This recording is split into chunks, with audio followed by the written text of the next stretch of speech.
જે કુકી સમાજની મહિલાઓને કપડાં ઉતારીને રસ્તા પર પરેડ કરાવવામાં આવી હતી તેમને પોલીસ કર્મચારીઓએ જ ટોળાને હવાલે કરી હતી। સીબીઆઈની ચાર્જશીટમાં ખુલાસો થયો છે કે જ્યારે મહિલાઓ ગુનેગારોથી બચીને પોલીસ પાસે મદદ માટે ગઈ તો ગાર્ડે તેમને ગુનેગારોના ટોળાને સોંપી દીધા। ચાર્જશીટમાં દાવો કરવામાં આવ્યો છે કે પોલીસ મહિલાઓને તેમના જ વાહનમાં મેઇતે તોફાનીઓની ભીડમાં લઈ ગઈ હતી। ગયા વર્ષે મણિપુરમાં જાતીય હિંસામાં સેંકડો લોકો માર્યા ગયા હતા, જેમાં એક એવી ઘટના પણ સામે આવી હતી જેણે દેશવાસીઓને હચમચાવી દીધા હતા। કુકી સમુદાયની બે મહિલાઓને મેઇતી સમુદાયના તોફાનીઓએ નગ્ન અવસ્થામાં જ રસ્તા પર પરેડ કરાવી હતી।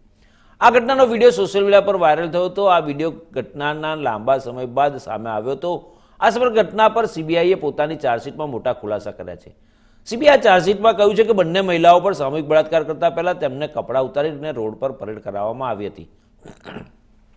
ચાર્જશીટમાં કહેવામાં આવ્યું છે કે ટોળાએ પરિવારની 3 મહિલા પર પણ હુમલો કર્યો હતો અને તેમના કપડાં ઉતારવાનો પ્રયાસ કર્યો હતો, પરંતુ ત્રીજી મહિલાએ તેની પૌત્રીને ચુસ્તપણે પકડી રાખી હતી અને તે ભાગોમાં સફળ રહી હતી। ચાર્જશીટમાં એવું પણ કહેવાયું છે કે ત્રણેય પીડિતાઓએ ઘટના સ્થળે હાજર પોલીસ કર્મચારીઓ પાસે મદદ માંગી, પરંતુ તેમને કોઈ મદદ જ ન મળી। ચાર્જશીટની વિગતો આપતા અધિકારીઓએ જણાવ્યું હતું કે પીડિત મહિલાઓમાં એક કારગિલ યુદ્ધમાં સેવા આપનાર સૈનિકની પત્ની પણ હતી। અધિકારીઓએ જણાવ્યું કે મહિલાઓએ પોલીસ કર્મચારીઓને વાહનમાં સલામત સ્થળે લઈ જવા કહ્યું હતું, પરંતુ પોલીસ કર્મચારીઓએ કથિત રીતે તેમને કહ્યું હતું કે તેમની પાસે વાહનની ચાવી નથી અને તેમણે કોઈ મદદ કરી નહોતી। નોંધનીય છે કે મણિપુરમાં ગયા વર્ષે 4 મેની ઘટનાના લગભગ 2 મહિના પછી જુલાઈમાં આ હૃદયદ્રાવક વિડીયો સોશિયલ મીડિયા પર ફરતો થયો હતો, જેમાં બે મહિલાઓને પુરુષોના ટોળા દ્વારા ઘેરાયેલી અને નગ્ન પરેડ કરતી જોવા મળી હતી। સીબીઆઈએ ગયા વર્ષે 16 ઓક્ટોબરના રોજ ગુવાહાટીમાં સ્પેશિયલ જજ સીબીઆઈ કોર્ટ સમક્ષ 6 આરોપીઓ વિરુદ્ધ ચાર્જશીટ દાખલ કરી હતી, જેમાં કહેવામાં આવ્યું કે 2 મહિલાઓ AK રાઇફલ્સ, SLR ઇન્સાસ અને 303 રાઇફલ્સ જેવા આધુનિક હથિયારોથી સજ્જ લગભગ 1000 લોકોના ટોળાથી બચવા ભાગી રહી હતી। તેમાં કહેવામાં આવ્યું છે કે એક ટોળાએ સૈકુલ પોલીસ સ્ટેશનથી લગભગ 68 કિલોમીટરની દક્ષિણમાં કાંગપોકપી જિલ્લામાં તેમના ગામમાં જબરદસ્તીથી પ્રવેશ કર્યો હતો। ટોળાથી બચવા માટે મહિલાઓ અન્ય પીડિતો સાથે જંગલમાં ભાગી હતી, પરંતુ તોફાનીઓ તેમને જોયા અને પીછો કર્યો હતો। અધિકારીઓ જણાવ્યું હતું કે ભીડમાંના કેટલાક લોકોએ મહિલાઓને મદદ લેવા માટે રસ્તાના કિનારે પાર્ક કરેલા પોલીસ વાહનમાં જવા કહ્યું। મહિલાઓ પોલીસ વાહનમાં પ્રવેશવામાં સફળ થઈ, જેમાં 2 પોલીસ કર્મચારીઓ અને ડ્રાઈવર પહેલેથી જ બેઠા હતા, જ્યારે 3-4 પોલીસ કર્મચારીઓ વાહનની બહાર હતા।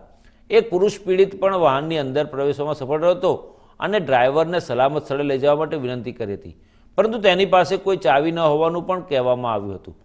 પીડિતોમાંના એકના પતિએ ભારતીય સેનામાં આસામ રેજિમેન્ટમાં સુબેદાર તરીકે સેવા આપી હતી। સીબીઆઈનો આરોપ છે કે પોલીસે ટોળાના હુમલાથી વાહનમાં બેઠેલી વ્યક્તિના પિતાને પણ બચાવવામાં મદદ કરી નહોતી। પાછળથી ડ્રાઈવર વાહન લીધું અને લગભગ 1000 લોકોની ભીડ સામે તેને રોક્યું। પીડિતોએ પોલીસ કર્મચારીઓને સલામત સ્થળે લઈ જવાની અપીલ કરી હતી, પરંતુ તેઓએ કોઈ મદદ કરી નહોતી। તપાસ એજન્સીએ કહ્યું કે ટોળાએ પહેલા તે વ્યક્તિના પિતાની હત્યા કરી જે મહિલાઓ સાથે ગાડીમાં બેઠા હતા। ત્યાર પછી વાહનમાં બેઠેલા પુરુષ પીડિતોને પણ માર મારવામાં આવ્યો હતો। તેઓના મૃતદેહને ગામ પાસેની સુફી નદીમાં ફેંકી દેવામાં આવ્યા હતા। પોલીસ કર્મચારીઓ પીડિતોને હિંસક ટોળાને સોંપી દીધા અને ત્યાંથી ચાલ્યા ગયા હતા। ચાર્જશીટમાં કહેવાયું હતું કે તોફાનીઓએ મહિલાઓને બહાર ખેંચી અને તેમની સાથે યૌન શોષણ કરતા પહેલા નગ્ન પરેડ કરી। ચાર્જશીટમાં કહેવામાં આવ્યું છે કે ત્રીજી મહિલાએ તેની પૌત્રી સાથે બીજા ગામમાં ભાગીને પોતાનો જીવ બચાવ્યો અને બીજા દિવસે બીજા ગામમાં તેના પરિવારને મળી।